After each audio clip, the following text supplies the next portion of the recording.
अस्सलाम वालेकुम। একজন উর্দু কবি বলেছেন, দুনিয়া में ऐसे भी कुछ लोग होता है जो महफिलों में हंसते हैं मगर तन्हाइयों में रोते हैं।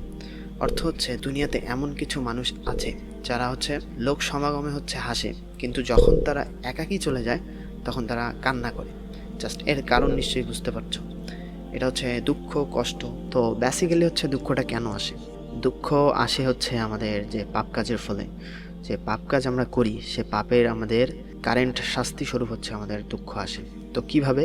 একটা কথা চিন্তা করো, একটা চিড়িয়াখানার মধ্যে একটা বাঘ আছে। তো এই বাঘটাকে খাঁচার মধ্যে বন্দি করে রাখা হয়েছে।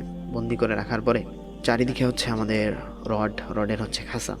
তো এখন এই বাঘটা কি করতেছে? এই লোহার খাঁচাগুলো ভাঙার চেষ্টা করতেছে, হুতাহুতি করতেছে। তো এখন যারা চিড়িয়াখানার মালিক কর্তৃপক্ষ, তারা কি করবে? তো বাঘকে ক্লান্ত করার জন্য, দুর্বল করার জন্য তাকে খাবারটা তার কমায় দিবে। আর যাতে দেয়ালে মারামারি, তারপর শিকলে যাতে মারামারি হুতাহুতি না করে, তো এই জন্য তার খাবারটা কমায় দেওয়া হলো। তো বাঘটার কষ্ট কি বেড়ে গেল না কমে গেল? মানুষের জীবনটা একটা কারাগারের মতো। চারদিকে আমরা একটা দুনিয়া নামক একটা খাঁচার মধ্যে আছি। তো এই খাঁচার মধ্যে যদি আমরা বাঘের মতো ঘুতাঘুতি করি, মানে বের হওয়ার চেষ্টা করি, আল্লাহর সীমারেখার বাইরে যাওয়ার চেষ্টা করি, তখন আল্লাহ সুবহানাহু ওয়া তাআলা আমাদেরকে দুঃখ দেন। এইরকম একটা সিচুয়েশনে একজন মানুষ হতাশ হয়ে যায়। তো হতাশায় থাকলে, টেনশনে মানুষ পড়াশোনা, তারপর জ্ঞান অর্জন করা সম্ভব না।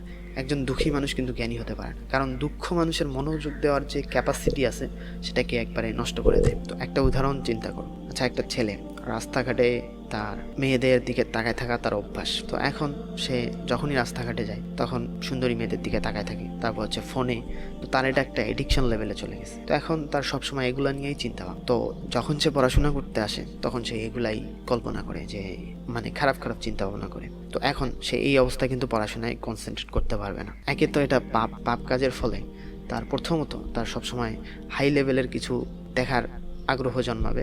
তারপরে হইতেছে যে পাপ কাজ যে করতেছে তার একটা আলাদা একটা ডিপ্রেশন চলে আসবে, যে আমি পাপ কাজ করতেছি, আমার এটা কাজ করা ঠিক না, এখান থেকে বের হওয়া উচিত। তো এরকম চিন্তা ভাবনা আসতে পারে তার মধ্যে। ঠিক এরকম বাঘ যেমন খাঁচায় ঘুতাঘুতি করতে করতে ক্লান্ত হয়ে গেছে, ঠিক তেমন মানুষ পাপ কাজ করতে করতে তার অন্তরও ক্লান্ত হয়ে যায়। তো তখন সে মানসিকভাবে হতাশায় পড়ে। আর এই হতাশার সময় কোনো কাজ কিন্তু সে মনোযোগ দিয়ে করতে পারবে না। জ্ঞান অর্জনের পূর্ব শর্ত আমাদের জাস্ট রিল্যাক্স থাকতে হবে। তো এখন এটা তো গেল আমাদের দুঃখ কেন আসে। তো এই দুঃখ থেকে পরিত্রাণের আমাদের উপায়টা আসলে তাহলে কি? আল্লাহর অবাধ্য হয়েছি, পাপ কাজ করছি, তো এর জন্য কি করতে হবে? এর জন্য আমাদেরকে ক্ষমা চাইতে হবে। বিপদ থেকে, এই দুঃখ কষ্ট থেকে পরিত্রাণের একটাই উপায় আমাদের আল্লাহ সুবহানাহু ওয়া তাআলার কাছে ক্ষমা প্রার্থনা করা। আর বিপদ মানুষের সঙ্গে সঙ্গে থাকে। যখন তার জীবনে আর কোনো পাপ থাকে না, তখন বিপদ আর থাকে না, কারণ বিপদ এই যে দুনিয়াতে পাপ মুক্তির একটা উপায়। তো এখন রাসূল সাল্লাল্লাহু আলাইহি সাল্লামের একটা হাদিস রাসূল সাল্লাল্লাহু আলাইহি সাল্লাম বলেছেন, যখন কোনো মুমিনকে বিপদ বা অন্য কোনো কিছুর মাধ্যমে কষ্ট পৌঁছে, তখন আল্লাহ তার বিনিময়ে তার পাপ রাশিকে ঝরিয়ে দেন, যেমন বৃক্ষ তার পত্রাবলীকে ঝরিয়ে দেয়।